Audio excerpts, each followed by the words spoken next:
So my name is Mette Helbæk and I'm from Copenhagen. Actually, I just moved to Sweden last Monday this week.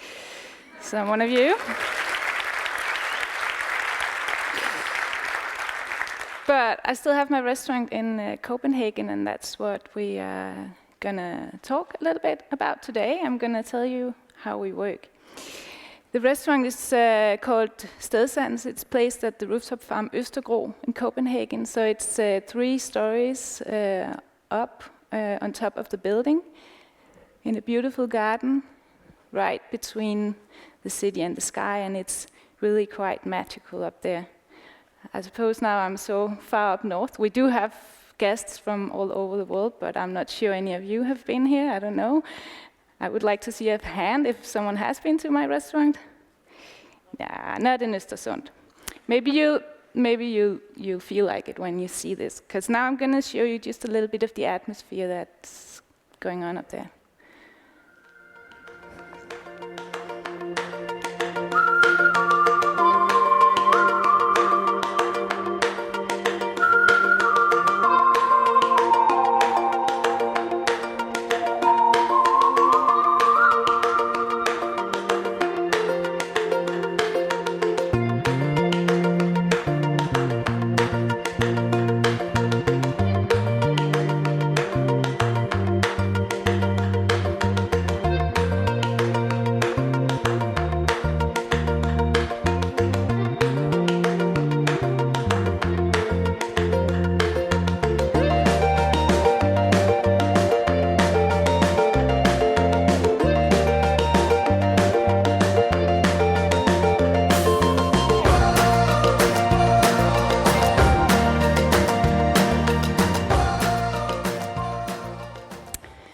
So I hope gave you an idea. It's better in real life, I can assure you that. I've never ever had a day in my working life up there when I didn't go down the roof happier than when I came, because it's just really a magical place.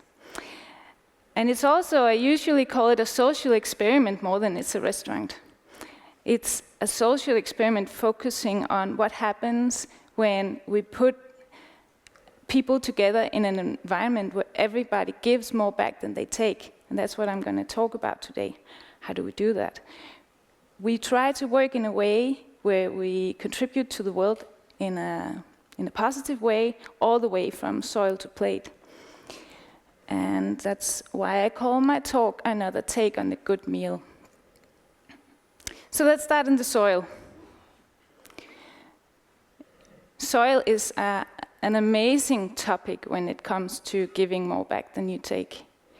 It's soil is connected so much to our health and so much of what matters to human beings start in the soil. I just learned recently that the bacteria in the soil of the crops you eat is essential to your health. So that would be a good reason for eating local or for eating clean.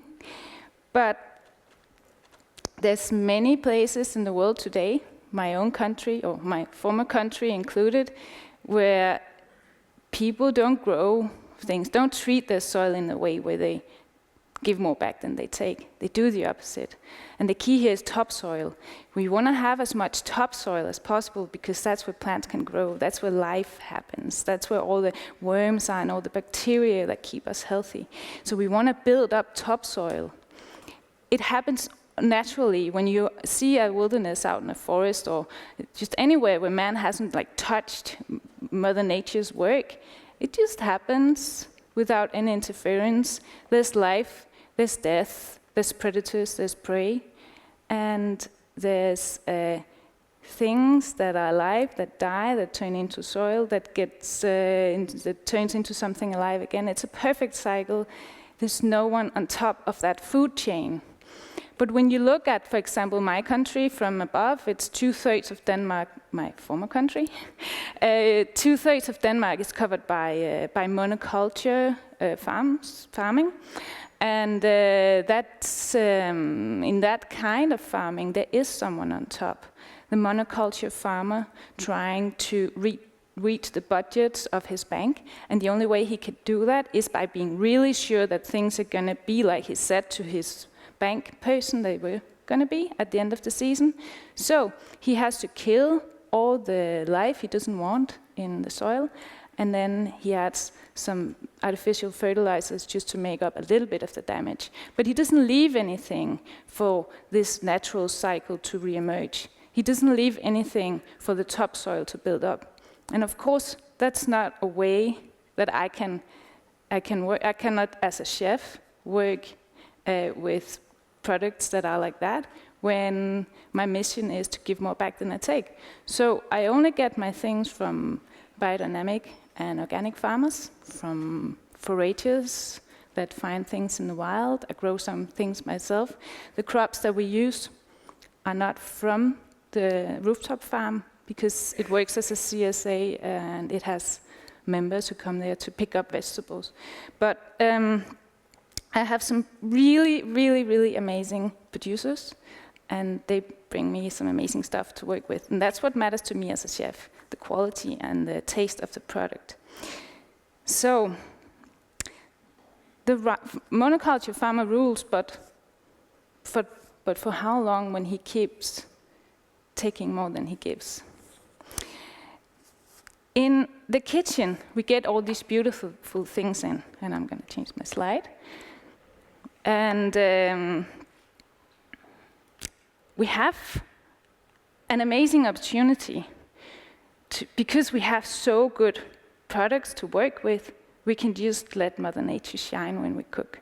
So every Monday, we call the suppliers. We hear, okay, so what's best in season right now? What do you have? What's nice? What do you want to get rid of?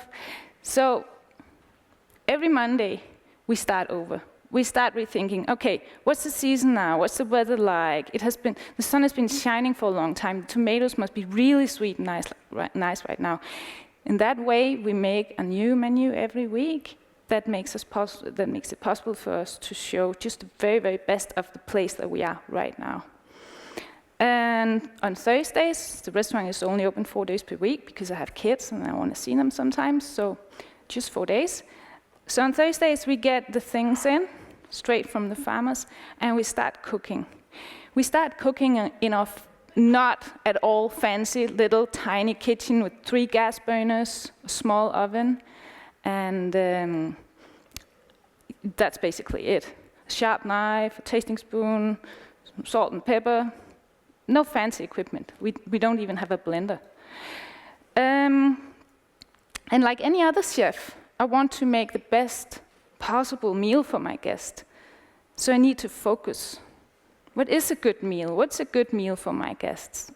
In my opinion, a good meal is a meal that is as fresh and vibrant as possible. And that means that I cannot go and prep for days and put things in the fridge and take them out and use little tweezers to plate. I have to cook with the things when they're as fresh as possible. So I cook really simple food. So me and my chef, my husband Flemming, that I run the restaurant with, we just take these amazing gifts that Mother Nature made us and step a little bit back and enjoy and relax and let her shine, Mother Nature and the products and the farmer. We just cook with heat, a little bit of heat, a lot of heart, like people have been doing for thousands of years to feed their loved ones. So let's talk about love. This is my husband Flemming, and he's happy when he cooks like this, when he's sitting outside cooking over some fire. Love is really important when we cook. In my kitchen, we don't yell. It's an officially yell-free kitchen. That's very, very different from other kitchens. I've been working in the restaurant business for 20 years now, so I've seen a lot of kitchens and I've heard a lot of yelling and I've seen a lot of mental and physical abuse. It's really, really tough working in a restaurant kitchen. usually. But not in my kitchen, we don't yell. Because how can we give our food love when we're being yelled at, when we're not feeling good? We have to be happy to pass on happiness, love to the food. And scientists know this today. It's not just some hippie shit I'm saying. It makes food healthier when you cook with love and intention. So we do that in different ways, by raising the energy level of and the happiness of the chefs in the kitchen. Because it's also magical, by being happy when we work, we give more back to the guests for the money they paid us. We give more back by being happy. No compromise. So then we bring the food out to the table. And as you saw in the little video, we just have one table. One long table, 25 guests, 2 seatings every day, 4 days per week. So it's 200 people we feed every week. And it's always fully booked. So at the table we make a setting for the guests that's quite unusual for a restaurant. But each and every aspect of this dining experience is aimed at one goal, making the guest happy. I want to tell you a little bit about my background. I used to work as a food writer and food critic for many years, so I've been to many restaurants. These fine dining restaurants where you sit, you get 25 courses, you sit there for several hours. It's all very fancy and shiny and perfect. Perfection is the goal at those places, mainly. The chefs and the waiters are all there to ensure a night of perfection. But my question is just, what is perfection? To me as a chef, I want to have happy guests. And now we have to talk a little bit more about happiness, because what makes you happy? I'm so sorry to say this, if there's any chefs in the room, perfection doesn't make people happy. Happiness appears when we are out of control. You cannot be happy when you plan to be happy, because it has to do with dopamine, sorry. This transmitter substance in the brain that is released when we do something that gives us pleasure. The problem with dopamine is it doesn't come when we expect to get the dopamine release. That's why we get addicted to things. The first time we try drugs, we get the dopamine release. The next times we get less and less and less, because you cannot control happiness. So, what can we control? In the matter of making people happy, it's really stupid to aim at perfection, because control kills happiness. So why not aim at imperfection? We do the opposite of what everybody else does. It's a crazy place. That's why I'm calling it a social experiment more than it's a restaurant. We have people sit, 25 people really close to each other. We don't take out the plates just because they're dirty. We just take out the plate after the main course. We ask them to pour their own wine. We ask them to pass the plates around between them with strangers. They don't even know, they haven't even met before. We ask them to share the food. Sometimes I serve, sometimes the chef does, sometimes the dishwasher is serving the dishes when he has the time. It's really all kind of imperfect at my restaurant, but I tell this to people. I put a great effort into telling people this at the end of the table, at the beginning of the meal. You are dependent on your own happiness tonight, and you get happy when you share and when you help each other out. So please do that. And you know what? It always works. I've never had a night up there where it didn't work.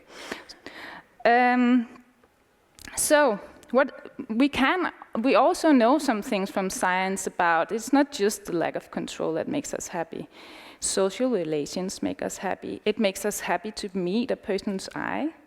It makes us happy to to be around growing plants. Fresh air make us happy. There's lots of things that I know make us happy that we do at the restaurant.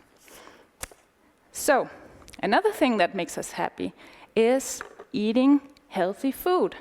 So, why go to a restaurant and just feel terrible the next day? I make food that is designed for making people feel good on the long run, not just when the taste buds and the food subject meet. Pleasure, yes, pleasure makes you happy, but on the long run, you have to have something that's really good for your body too. And that's also something that we focus very much on. And then we let the guests out under the stars. We light a fire. We pour them some coffee. We give them some more wine.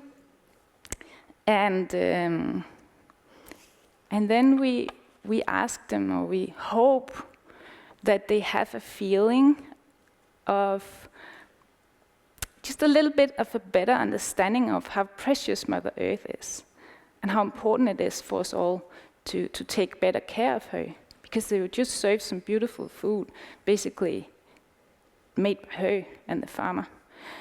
And my goal as a chef is met when I send my guests out a little more happy than when they came, because they can share that happiness with the world.